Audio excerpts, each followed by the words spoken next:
మనవడు శౌర్య నా దగ్గరికి వచ్చాడు. నేనేదో రాస్తూ తల పైకెత్తాను. నానమ్మ, ఈ పెన్ను తీసుకో, నువ్వు ఎప్పుడూ ఏదో రాస్తూ ఉంటావుగా అన్నాడు శౌర్య. ఒక నిమిషం సంభ్రమం, ఆనందం, ఉద్వేగం అన్నీ కలగలిసి కన్నీటి బొట్లు టపటపా రాలేయి. ఎందుకు ఏడుస్తున్నావు నానమ్మ అడిగాడు శౌర్య.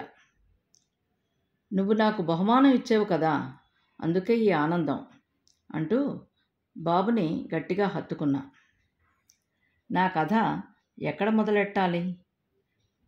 నేను డిగ్రీ చదువుతున్నప్పుడే ఏదో పెళ్లిలో నన్ను చూసి మా వారు నన్ను ఇష్టపడ్డారట.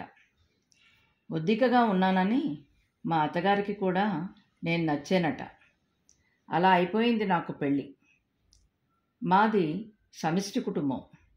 మా మామగారు మా అత్తగారిని పప్పులో ఉప్పు ఎక్కువైతే తిట్టేవారు, కూరలో కారం తగ్గినా చికాకు పడేవారు. ఆఫీస్లో ఆయనకి పని ఎక్కువైతే ఇంటి దగ్గర రుసరుసలాడేవారు. మా అత్తగారు భూదేవిలా అన్నీ భరించేవారు.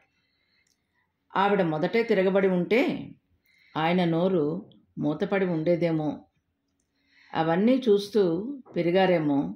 మా వారి ప్రవర్తన కూడా అలాగే ఉండేది. ఆయన గట్టిగా అరిచినప్పుడు నేను మెల్లగా సమాధానమిచ్చినా ఆయన అహం దెబ్బతిని మరింత రెచ్చిపోయేవారు. ఆయన తగు మొదలెడితే నేను వెంటనే మా అబ్బాయిని తీసుకుని అక్కడి నుండి వెళ్ళిపోయేదాన్ని.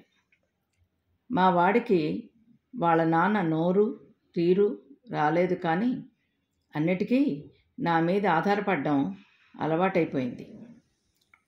చిన్నప్పుడు చదువు, ఆటలు, వాడు ఏ పని అలవాటు చేసుకోలేదు.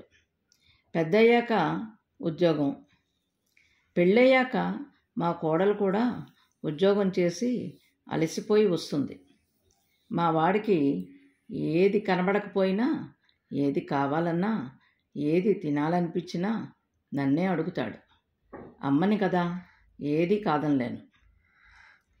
కొన్ని ఆలోచనలు కథలకి ప్రాణం పోస్తాయి.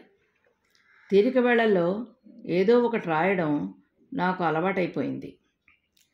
శౌర్యకి నేను అప్పుడప్పుడు పుస్తకాలు, ఆట వస్తువులు తెచ్చి ఇస్తుంటాను.